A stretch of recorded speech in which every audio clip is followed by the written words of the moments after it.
Hello guys, welcome back to our channel. Episode ആരംഭിക്കുമ്പോൾ കാണിക്കുന്നത് രാജുവിൻ്റെ വീടാണ്. രമ്യയെ വീട്ടിലേക്ക് കൊണ്ടുവിടാനായി പോവുകയാണ് രാജു. പാമ്പിനെ കണ്ടെന്ന് പറഞ്ഞുകൊണ്ട് രാജുവിനെ കെട്ടിപ്പിടിക്കുകയാണ് രമ്യ. ഇവിടെ പാമ്പുമില്ല, ഒരു ചേമ്പുമില്ലെന്ന് പറഞ്ഞുകൊണ്ട് രമ്യയോട് തൻ്റെ പുറകെ വന്നാൽ മതിയെന്ന് പറഞ്ഞുകൊണ്ട് രാജു മുന്നിൽ നടന്നു പോകുന്നു. പിന്നീട് കാണിക്കുന്നത് ഋതികയുടെ വീടാണ്.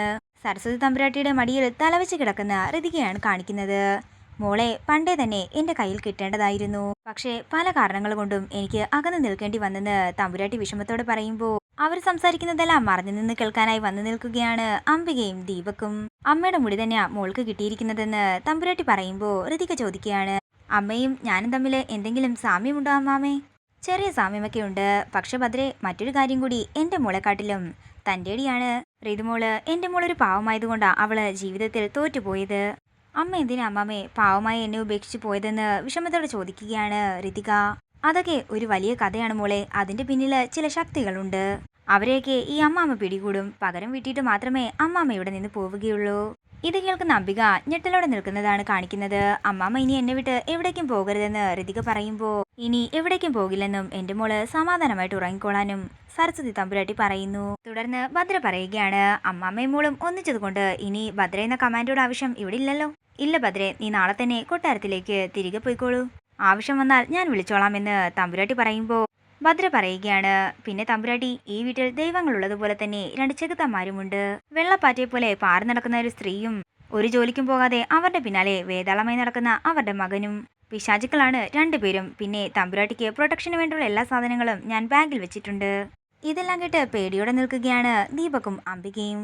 തുടർന്ന് മുറിയിലേക്ക് പോകുന്ന അവർ രണ്ടുപേരും കൂടി സംസാരിക്കുന്നതാണ് കാണിക്കുന്നത്. മോനെ, ആ സ്ത്രീ രണ്ടും കൽപ്പിച്ചാണല്ലോ, പകരം വീട്ടുമെന്നൊക്കെയാ അവർ പറയുന്നത്. ആകെ കുഴപ്പത്തിലാകുമെന്ന് അംബിക പറയുമ്പോൾ ആ സ്ത്രീ അറിഞ്ഞുകൊണ്ട് തന്നെയായിരിക്കും അമ്മേ ഇവർ വന്നിരിക്കുന്നതെന്ന് ദീപക് പറയുന്നു. അല്ലടാ, ഒരിക്കലും അങ്ങനെയാകില്ല. ഈ അമ്മയും മകളും തമ്മിലെ നല്ല ശത്രുതയില്ല. എന്തായാലും ഒരു കാര്യം വ്യക്തമായി, അവരുടെ ലക്ഷ്യം നീയും ഞാനും മാത്രമാണ്. സൂര്യമംഗലത്തെ തമ്പുരാട്ടി ഒരു കാര്യം തീരുമാനിച്ചിട്ടുണ്ടെങ്കിലേ അത് നടത്തിയെടുത്തിട്ട് മാത്രമേ തിരിച്ചു പോകൂ. പ്രതാപന്റെയും പത്മിനിയുടെയും ദാമ്പത്യ ജീവിതം തകർത്തത് ഞാനാണെന്ന് ചിലപ്പോ അവർക്ക് സംശയമുണ്ടായിരിക്കാം. കഴിഞ്ഞ കാര്യങ്ങളൊന്നും അവർക്ക് പ്രതാപനോട് പറയാൻ പോലും തോന്നരുത്. അതിന് നമ്മളിപ്പോ എന്താ ചെയ്യുക? അമ്മേ, അവരെന്തോ പ്രൊട്ടക്ഷന് വേണ്ടി ബാഗിലാക്കി കൊണ്ടുവന്നിട്ടുണ്ട് എന്നൊക്കെയല്ലേ പറഞ്ഞത്? ആദ്യം അതെന്താണെന്ന് നമ്മൾ കണ്ടെത്തണം.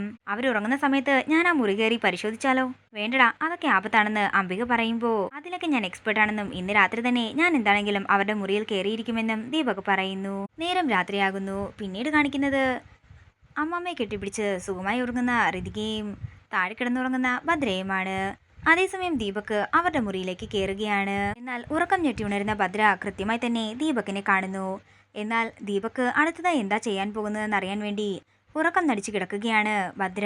തുടർന്ന് ദീപക് അലമാര തുറക്കാൻ ഒരുങ്ങുമ്പോൾ ഒരു ഷാളിട്ട് പിന്നിലൂടെ ദീപകിന്റെ കഴുത്തിൽ പിടിമുറുക്കുകയാണ് ഭദ്ര. അതിനുശേഷം ദീപകിന്റെ മർമ്മം നോക്കി തന്നെ ഒരു കുത്തു കൊടുത്തതിനു ശേഷം ദീപകിനെ വലിച്ചിഴച്ച് മുറിയുടെ പുറത്തേക്ക് ഭദ്ര കൊണ്ടുവരുന്നു.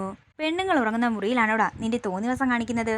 ഇനി പരിസരത്തെങ്ങാനും കണ്ടാലേ ബാക്കി ഞാൻ അപ്പോൾ പറഞ്ഞു തരാമെന്ന് ഭദ്ര ദേഷ്യത്തോടെ പറയുന്നു. തുടർന്ന് ദീപകിനെ തള്ളിയിടുമ്പോൾ ദീപക് ചെന്ന് ശേഖരന്റെ ദേഹത്തേക്കാണ് വീഴുന്നത്.